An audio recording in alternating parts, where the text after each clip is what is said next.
is to go in for a much more effective early game jungler, or a jungler who can scale into the mid game, into the late game. That's going to be, of course, the Kindred and the Graves, which of course go in for the Warriors Enchantment, or for Kindred, possibly yung Sated Devourer. So what this allows, again, usage one is a top lane, is that hindi na siya kailangan mag-build ng kanyang jungle item, goes in for the initial item, and then gets a faster level onto the level 6 if she gets the solo XP on that top lane. Correcto, pero depende yan kasi JLC, John Lloyd Cruz, gender, love, and care. Kung ano man, gender, love. Kung ano man gusto mong meaning. Baka joy, love, and joy, care. love, and care. Natama yan. Sobrang ganda ng pinapakita niyang performance. Actually, sobrang bilib ako sa Ramos nito, pare. Ni parang JLC, kung nandyan ka man, kung narinig mo man ako. Kasi hands down sa Ramos mo, kaibigan. Sobrang dami kasi ng Ramos ngayon. Like, paano mo siya ka-counterin? Diba? Oo nga babe, ano yun Supersonic the Hedgehog Pero tingnan natin, eto na mga papi chulo, I'm back! Di lang tayo nawala sa MPGL, we're back! The Azurai and the Manjean combo, and nandito po kayo sa Mineski Pro Gaming League Season 8, Rise from the Rest! Yes, of course, if you guys are just tuning in, it's now Game 1 in this Best of 2 series between Imperium Pro Team and Wargods.LLP Pilipinas. So, for you guys also who are asking what is the format of this game itself, kung maka 2 wins ang either of these two teams, 3 points ang makukuha nila. So, basically, it's the same with the PGS format. Okay. Para hindi kayo malito. If 1-1, of course, 1 point apiece. And of course, if you lose 2 games, wala kang makukuha points. Okay, walang so consolation prize. Walang ganun. Tingnan natin, galing sa mga batak na mga tournament itong dalawang team na to. So, makaka-witness tayo ng sobrang action-packed na game. So, let's see kung ano ang kanilang ibibigay sa atin, mga papi chulo. Yes. Alright. Yan! So, it looks like we have begun. So, let's go into the Summoner's Rip! Alright, so welcome, ladies and gentlemen. This is now Imperium Pro Team versus Wargods.LLP Pilipinas. In the blue side, in the top lane, it's going to be JLC with the Maokai. In the jungle, it's going to be Suez with the Kindred. In the mid lane, it's going to be Light with the Anevia. And in the bottom lane duo, we have Haith for the Caitlyn, and his support will be Poisanity on the Karma. And for Wargods.LLP Pilipinas, it's going to be Burn as the Sejuani sa top lane. Si Duel bilang ang Graves na jungle, si Hayes bilang ang Lysandra mid, si High with the Lucian, and si Kush na si Nautilus na support. So let's see what's going to happen. Tingnan natin, nagkakitaan agad, nagkakabarilan, first kill. Ops, chanian lang. No skills. Easy lang. Yeah, no skills yet taken there by Burn. I think he could have actually got the Arctic Assault and possibly get a flash out of Haith, but then actually they had the ward here, so alam nila na walang backup nun si Haith. So I don't know why they didn't want to go in a bit aggressive onto that, but I guess Burn doesn't want to get the Arctic Assault to, you know, be a bit, again, aggressive onto Haith there. Yapi doggy, tamang chani lang, pero tingnan natin ano kayang ginagawa ni Haith dito, paring Azurai. Magi-invade ba sila? Pero hindi, mukhang nakakaramdam ang dalawang chika babies natin dito na si Poisanity and si Haith. Tingnan natin anong site, hindi nila kita kung nasan dito ang Wargods na Liga. Pero may cue dito si Poisanity. If he actually hits through the fog of war, malalaman niya na nandun yung members ng Wargods sa Liga. There's the hook. Actually connects on to Haith. Eto na si Haith, naman ang hook. Pero okay, hindi, ano lang Asra, binibigyan lang nila tayo ng trailer kung anong magaganap na action mamaya. Oh, can I get the zero to the drop though? Naku, hoy, nice Q, pero hindi sapat ang Q ni Karma para ma-steal ang Gromp. So, it looks like it's going to be regular lanes here. Pinag-usapan natin kanina na kailangan to ni Burn para at least ma-maximize niya yung Sejuani in the top lane to get those really initial items, as well as the early level 6 para kapag maging impactful siya on this champion. And I think this is the first time na makita natin si Burn na mag-Sejuani, no? Kasi previous match, si Duel. Nung weekend, yeah, it was Duel. So, tingnan natin dito, medyo pinapauso ata ng Wargods sa Liga Pilipinas si Sejuani, mga kaibigan. Alright. So, we do see that the passive for the Kindred is actually here in the upper area. So, medyo na pag-iwanan siya ng panahon at nung simulan niya yung blue buff at nag-rotate na siya na ngayon sa red buff, hindi niya nakuha yung initial passive niya. Now, it's going to be a gank onto Haze though. It's going to be a gank into Haze. Nakapag-glacial path out si Haze dito, pero winu-wolfy siya dito, mga papi chulo. Tamang chani lang. walang flash burn na naganap sa mid. So, medyo easy-easy. Tamang chill lang muna tayo. Rotate dito ang dalawang jungle sa top side ng kanilang mga jungles. Yeah. And I like this from Imperium Pro Team. Actually, they saw, I believe it was last pick nila was the Graves for Wargods.LLP side.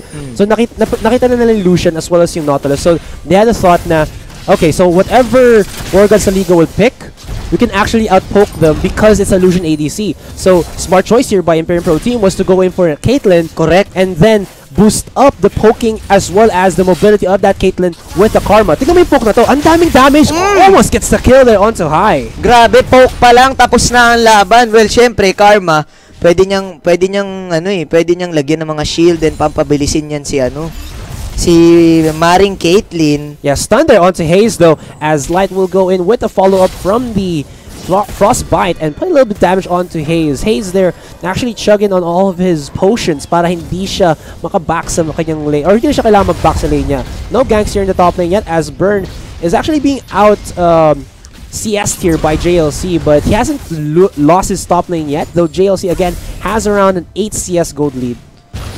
So, tingnan natin dito. JLC magbabak na ata. Paring Asuray, narinig ka ata nito. So, yan. Medyo makakahabol na ng onte si paring Burn sa CS dito habang ubos na ang kanyang corrupting potion. JLC. Going on to Suez there. So, mag-aagawan dito si Duel. Scuttle Control Gaming, mga kaibigan. Moves Frenzy. Pero nakapag-smoke dito. So, medyo nagkakaramdaman. Binibigyan lang tayo ng mga trailer kung anong magaganap mamaya sa mga epic clash na mangyayari.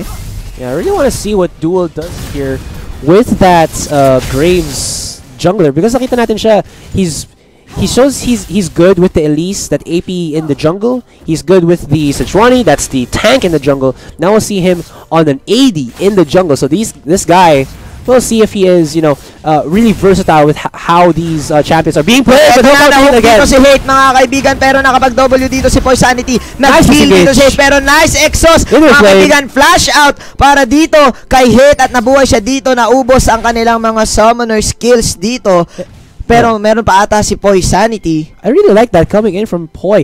Yeah, we did see that Hate was actually just running straight, flash and heal use, but kung nakita mo kung paano pinosisyon ni Poi yung kanyang skills, tether onto Duel para walang extra damage pa na pag na-stun sila, hindi makaka-follow up ng damage yung Wargods.LLP, as well as yung kanyang inner flame, yung Q with the empowered from the Art of the Karma, just slowing down the 3 members of Wargods.LLP because they were clumped up together too much. Yep, yun yung sinasabi natin, parang Asuray, the mobility coming in from Karma. Yung hero na yan talaga. Sobrang hindi, akala mo mapapatay mo na, pero by the way, nagkaka-chalian dito yung dalawang jungle. First blood goes to the Wolf, Suez, mga kaibigan, Kindred. Uy, anong ginagawa ni Duel doon? Naka-standby ba siya doon? I don't know. Well, fairly punished there by Suez. I think he was actually inside the brush for a couple of moments there. So, hindi na-expect ni Duel yun. Didn't have the ward there. And, well, Imperium Pro Team actually very proactive in how they're positioning their wards. Pink ward over here. And, of course, this very sneaky ward here. Wow. Of course, ano yan eh. Sometimes, it does get lucky, 50-50 na hindi siya na-check out this early into the game. But High here might get caught out. Tether dito si High, mga kaibigan. Hadouken! Dito at Hadouken Gaming mula kay Poisanity, pero hindi Teleport sa coming in from Burn. para dito kay Kush. Pulado dito si Poisanity, pero Yes, eto na si Born. Eto na, mga kaibigan. Sejuani, mga kaibigan. Mga pinaikot-ikot ang kanyang mga play, pero pumapalag dito si JLC. Nice ice wall mula kay Rat, pero Glacial Prison, mga kaibigan, hindi sapat. Nakastan dito si High. Tingnan natin, na-SSN na naman dito si Light, pero mukhang wala mamamatay. Pero hindi, papalag pa sila. Glacial Pat, eto na si Lisandra. Elsa, mga kaibigan, Frozen Tomb, let it go. So bawing-bawi, 2-2 ang score. Grabe ang pinapakitang aksyon ng dalawang team na ito. So I'm checking out right now kung magkano nakuha na gold ng mga players na ito. Oh, it looks like Hate wants to go in and go for the bait. Gusto niya pa. Okay, there you easy go. Lang. Hate with the bait, not gonna be even to rotate, whatever that means. Hate Alright. with the bait, but she has the Nate. Innate power to not get caught. Ayun. The third skill Nate. Yeah. 9 the Carol Burnett over the wall. But again, so if we check out, never mind, goes Teka into the lang, flash. parang Asuray, na-hook dito si Hate, pero na-exhaust dito si Flash Hate. din. Flash in, Nice pero shield. nice shield mula dito. Sampal. At kinulang ng ang angkla, pero Flash against nice. the asset. Pero good The heal. try ata, pero nice shield mula kay Hate. attacks. Isang hit na lang siya, pero si Poisanity, 2 hits pa dito. Tingnan natin, grabing galawan dito ng Wargods, La Liga Pilipinas. Hindi natin ni-expect yung mga only hook dito ni Kush. Hook City is real. Grabe, I think that was a fadeaway piercing light coming in from high there. For sure. Kasi medyo malayo nun si Hate eh. But ang nakakatakot na part doon, if you actually can check out the screen, na-tether siya dito. Correct. And he was actually taking damage from the turret. Exactly.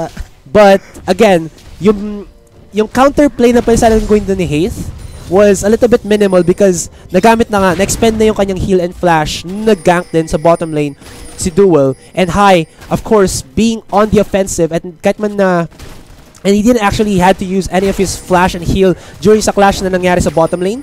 He actually had that para at least naging effective yung kanilang ginawa ni Kush. If wala yun, obviously, mananalo doon ang Imperium Pro team, but really nice execution of skills there coming in from the side of Wargods La Liga. Parang Asuray, hindi pa pala 6 si Kush. Hindi pa nga. Buong akala ko kanina 6 siya kasi parang may nakita akong animation nung SS niya. Hindi pa pala 6. Okay, wala lang. So, I mean, tinan mo, hindi pa 6 yan. Sumusugod na sa tore, pero tingnan natin, ito yung story of the day na gusto kong abangan, paring Asuray. Gender, love, and care. Well, yung first na teleport ni Burn, I would say was a little bit kulang pa. Natamaan niya lang si Light, and then si Light was like, okay, meron ka Glacial Prison, ito. May totoong prison ako para sa'yo. Bars to your face, crystalline wall, tapos namatay siya, di ba? Oh, hindi, pero kasi sumunod din si doon, si Hayes. So medyo nakapagka. Pero yung sinasabi ko, na SS si Kush, mga kaibigan. Pero nandito si Suez, Frenzy, mga kaibigan, Wolfie. Oh, hi, si Hayes. Munti ka pa tama yung Q, pero the Kali has been popped. Na-frozen dito si Suez, pero nakapag-SS siya dito. Buti na lang ka mo, may SS ka, Papi Chulo, pero tabla pa rin ang score 3-3, pero mukhang magro-rotate dito sa mid ang Imperium Pro team. Look at how Imperium Pro team are just so controlling of this map. Aside from that 3-man gank in the bottom lane, na nakapatay pa sila kay Kush. Isa. And giving the kill onto Suez, who actually has a Devourer 10 minutes in. Getting that into a Sated, kahit man sabihin matagal yung transition from Devourer into Sated Devourer, hindi siya nagiging problema for Imperium Pro team because napaka-active nila. Like you can see there in the mid lane, JLC and Light were pushing the mid-tier 1, while in the bottom lane, tatlo na members nila were getting the kill onto Kush. Yun nga in the top lane, it was just Burn getting some farm, but not as much as, tignan mo dito, 68 to 69, pagkabalik din ni JLC, parehas ang farm nila. So, nalulugi ditong Wargods. I was actually thinking about a while ago na nagkaroon 2-for-2 trade ang Imperium Pro team and Wargods, but then na it was actually, I think, going in favor pa ng Wargods because nagkaroon ng 2 kills dun si High.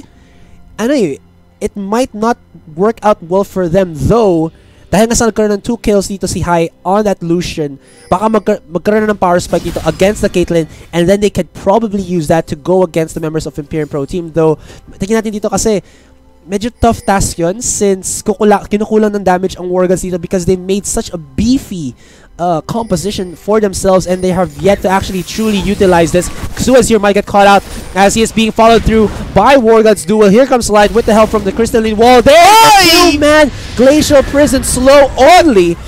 Followed through by the collateral damage, but it will not finalize the kill onto Suez there. He's, healthy enough not to die from that. And JLC actually gets the kill there onto Kush as he didn't even actually had to teleport into the bottom lane. Lots of action here onto the map. Again, you do see here the veteran status and as well as the international exposure here for the side of Imperium Pro team. They know what to do all over the map. It looks like Wargods here, they know what to do on one side of the map pa lang. Almost there but still not there. Nag-expect ako na tatama ang Glacial Prison doon, mga kaibigan. Pero so, tingnan natin dito.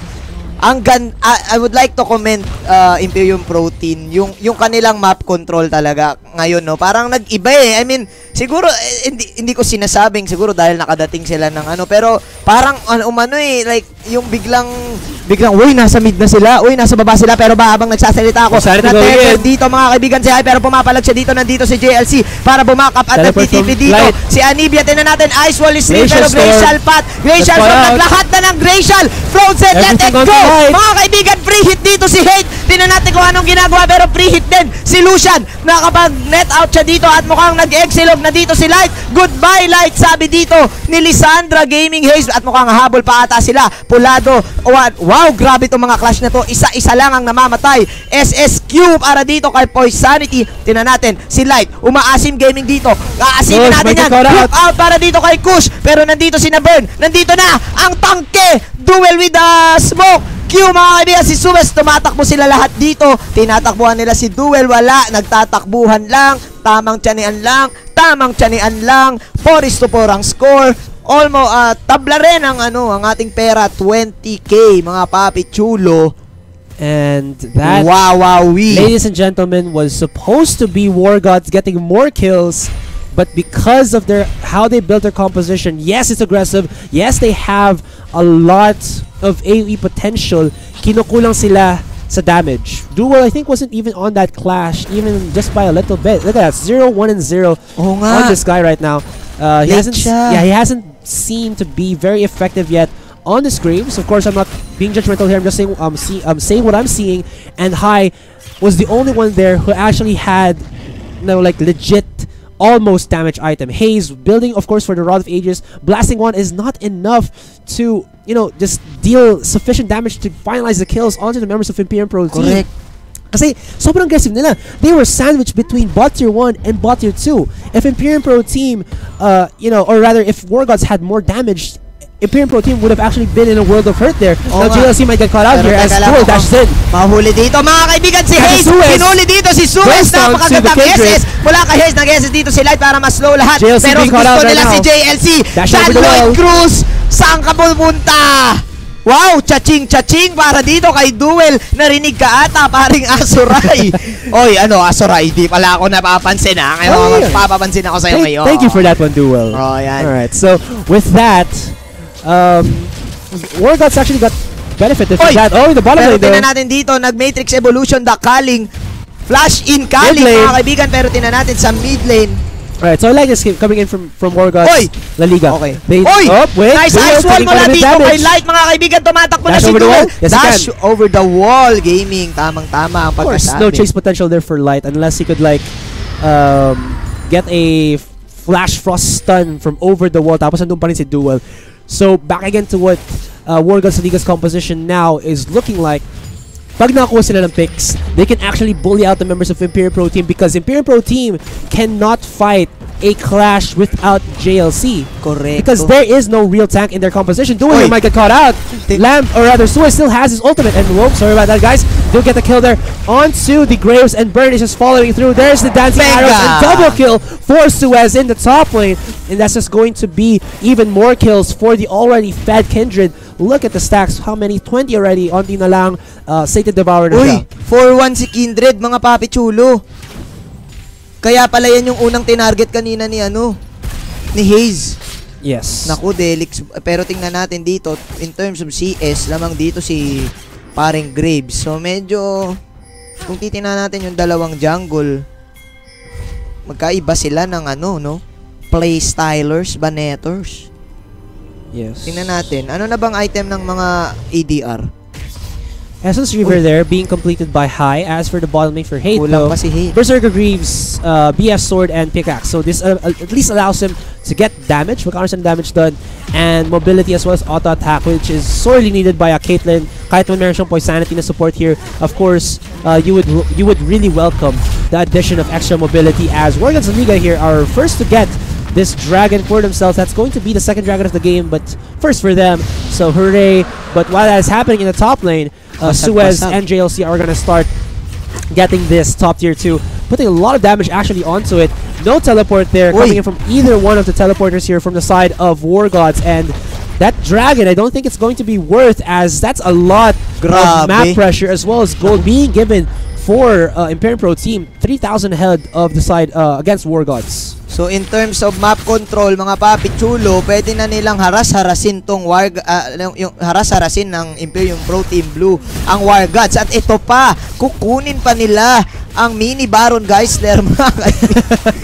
San punta? Tara na! Ano?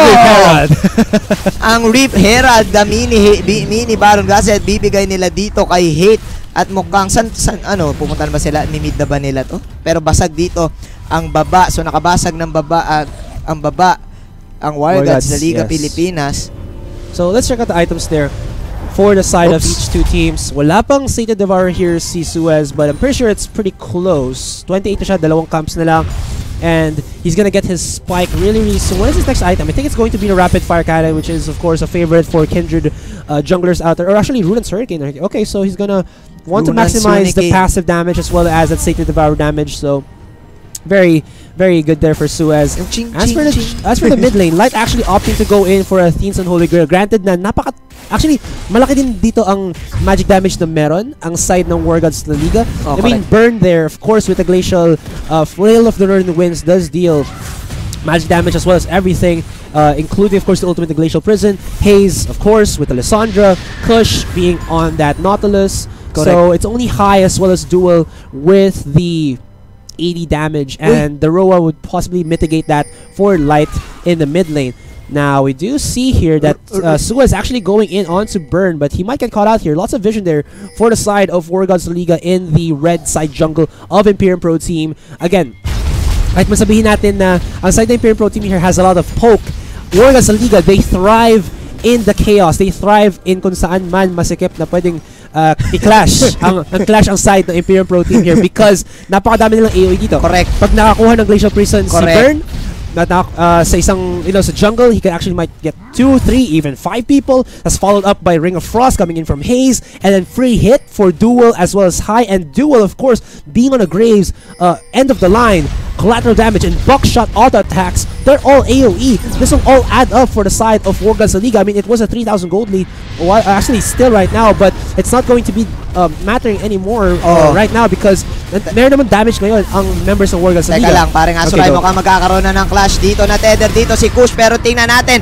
si Duel dito na ice wall siya dito, tumatakbo na ang Wargods dito. Calling back away gaming para kay High, kaso nahuli dito si Haze. Tingnan natin kung anong gagawin nila dito at nandito na si Burn. Kaso ang layo niya dito mga kaibigan. Saan pupunta? Kabayo, karera ng kabayo, the wolf and the kabayo naglaban at nag-SS dito si Lysandra kay JLC pero hindi sapat. Ginawa na nila lahat. Naku po mga kaibigan, 7-6 ang score, 35,000, almost 2K gold lead para dito sa Imperium Pro team. Na hiwa-hiwalay sila doon parang Asuray. Kagaya nga ng sinabi mo, mas gusto nila yung dikit-dikit gaming out of position for Wargods. Si Burn doon, di ba? Pero yun ang sabihin natin din, JLC, alam na natin na flank lord si JLC. Alam ba yun ng Wargods? Kasi you saw there that Wargods did not, they want to re-engage. Teka lang, pumasok dito si Haze mga kaibigan, mag-isa. Nakipag 1-on-1 sa 5. Glacial Path in W, pero tumatakbo ang kabayo dito. Sejuani gusto bumawi. Actually, pare, Oso. Oso, nga. Mukhang kabayo na pinalaki, pare. Pero ito na. Wala. Wala siyang ultimate. May ultimate naman. Sure, may ultimate, hindi niya nagamit. JLC going again on to High. JLC going, hinahabol niya dito. Si Lotion, mga kaibigan, Persing Light Gaming. Nako, pero mukhang goodbye. Icicle Pop para dito at na-stun pa dito si Burn, mga kaibigan. Pero nakapag-flash out siya. Tingnan natin, naghahabol na dito si Kindred Suez na pabilis sila lahat dito at mukhang mag-hook out. SS boom balaga. Walang mamamatay with, grabe, Imperium Pro team proving that they deserve the spot on GPL. Yeah, for sure. Ano kasi, like, how they use their composition, how they use it. The win condition here for the side of Imperium Pro team is always to keep Light, Haze, not being focused on by the members of Wargods. And Wargods, they have to at least initiate with the AoE damage. But wait, hold that thought. Getting caught out. Okay, he goes down, and now it looks like JLC is just hammering onto the members of Wargods.LLP. He's not even carrying it. The bottom 3 is actually down. There's the red buff from Suez, actually finalizing the kill there onto Duel, and that's a 2-for-0 in favor of Imperium Pro Team as they now start to take on the march onto bot tier 3. It goes down, Inhibitor is now exposed, and Wargods cannot defend this, ladies and gentlemen. They have to give it for free or else risk the lives of their members going down even more. At tingnan mo, ayan, picture taking dito mga kaibigan. 1, 2, 3, picture! Grabe pinapakitang teamwork dito ng Imperium Protein. Alright, ano so ba? Nakainom ba kayo ng protein? I kind of just want to go back. Pala, sorry protein. If you guys are actually just looking on the clash a while ago, JLC came from here and caught off Kai. He flashed over the wall and then flashed in si Suez after him. He had to back off because he had no more HP, and Burn actually tried to save High at that point, but then wala nang tutulong sa kanya. Again, Wargods were not able to use their ultimates correctly in succession, and Imperium Pro Team were just allowed to free hit because of how JLC is alleviating, or relieving the pressure from the possible engage onto the carries of Imperium Pro Team, which is Suez, Light, and Hate. Tsaka, I mean, lagi silang napipick ops yung Wargods. Ewan ko lang, hindi ko lang alam kung nakakatakot ba talaga to si John Lloyd Cruz. Flank Lord, pari! Grabe. Yun nga yun. I mean, yun nga, kakasabi mo nga lang, Flank Lord Flank Lord C. Yan, dapat pangalan niya FLC, hindi JLC. Kasi baka Juke Lord yan hindi naman, di ba? Oo, ayan, binabato niya pa ng mga FLC. soccer ball. Si Astronaut, mga kaibigan, yung Wargods dito, kailangan nila madepensahan to. Tingnan natin dito, pero I would like to commend Suez dito. 7-1-1 at meron na siyang Mao. Oh yeah. Just a little fun fact for you guys out there. I guess sa mga hindi pa or bago pa lang sa panonood ng Philippine scene ng League of Legends. I believe it is JLC and Light coming in from the old roster of Wargods. So they're now proving that how strong they are from before Wargods and how they go in onto Imperium Pro Team as a top lane and mid lane of this group. Wala na. Pabor ka pa rin ba sa item na yan? Parang Asurai. Saan? Doon sa Mao. Mouth of Mortius? Oo, kasi nawalan ng ng attack speed. Yappy Doggy. Yeah, pero ang damage na isa sa mga damage kasi ng Wargods is positive. Yeah, of course, magic damage, and because of the attack speed items na kinuha dito ni Suez, parang sabihin natin okay pa rin. Bawi pa rin siya. Kasi may Runo once Yeah, and then actually kahit man, hindi yun kasi yung premise dito ni Kindred. She can fight under low HP because of the Lamb's Respite, and then because of that, tumataas yung damage niya from the Moth Malmortius at additional damage from lost HP. So, okay pa rin naman siya without the attack damage. Actually, naging balance lang yun because medyo OP na nga na may Moth Malmortius attack speed, one low HP pa, and then pagki-Kindred, napaka-perfect na item masyado. So, bawasan natin paging perfect, maging tayo, diba? May onting fault naman ngayon. Mini-perfect. Yeah, mini-perfect. Mini-perfect, pero naghahabol dito ang Wargods, mga kaibigan. JLC, flank load ka pala. Chachanin ka namin, pero ito, nag-SS ata dito. Nahuli dito si JLC, Icewall, mga kaibigan, pero pre-hit si Hate dito. Si Hate ang kailangan natin tingnan. At nakita ka pa ni Hayes, mga kaibigan. Double kill para dito kay Lucian. At si Lucian, si Suez mag-isa dito, mga kaibigan. Ako, goodbye, nagkahiwalay-hiwalay. Ang Wargods sa Liga Pilipinas. Triple kill, quadrille. Tingnan natin kung ano magaganap dito. Saan punta? Takbo na, Duel habang may lupa. Ibigay mo na. Normal ka pa sa minions. Mga kaibigan, ice wall to wall. Suez! Nag-lapit pa. Gusto na ibigay. Bibigay ko na lang. Penta is real. Kanina ba natin sinasabi yan? The Wolf. Time to play the game. Yeah, the Wolf has been unleashed. The hunt is on, and he was able to feast upon the remaining squishy or injured members of Wargods. This guy was a scavenger, and he scavenged a pentakill onto the members of Wargods. So I really like that coming in from Imperium Pro Team, yung flank naman ngayon ni Suez. The flank of Suez. Inano niya lahat kumbaga akala ng La Liga lamang na sila kasi napitas nila si JLC, pero hindi, Suez. Alright, so JLC right now going frontline for his team. Actually super tanky, doesn't even care that 4 members sa sarili. of Wargods are actually focusing him. He still has his vengeful maelstrom. He Suez. pops it. He gets the kill. Passway was left. And it's now only Duel alive. Double kill for Suez. Mighty go for the triple. He goes in and it's going to be finalized by JLC and ladies and gentlemen, it shall be Imperium Pro Team your winners for Game 1 in this Best of 2 series against Wargods, La Liga Pilipinas. Suez Ramirez, mga kaibigan. Yeah, alright. So, sinabi nga can we actually move this here? Sinabi nga Asuray ng mga ating fans ng Imperium Pro Team nung isang araw, #feeded. Mga kaibigan, na #feeded dito yung Kindred. Oy, Kaya nga may nagkakaroon ng rotation ata na pangalan nila, Imperium Pro Team. Kasi nga batak sila sa muscles. Sorry kung nasasabi ko protein kasi benta Pero, muscles ng kamay pare. Kaya nga, Imperium Pro Team ang tamang pronunciation. Ito naman kasi mga fanboys ng Imperium Protein. Ano yun? Gatas? Easy doggy. Calcium yun. Calcium pala yun. Ano pala ang protein? Protein milk. Pero score natin. Can we actually go and check out the endgame stats to show to our viewers, of course, the standings or the kills, deaths and assists for either of these two teams. Sabi pwede natin yung damage dealt by them. Of course, nakita nyo nga sa ating matchup, it's Imperium Pro Team 1 point ahead of Wargods sa Liga Pilipinas. There you go, ladies and gentlemen. Wow! Yeah, alright. Tignan mo, Suez Ramirez. Alright, so we do see right here that, look at that, 14 kills Feeded for Suez.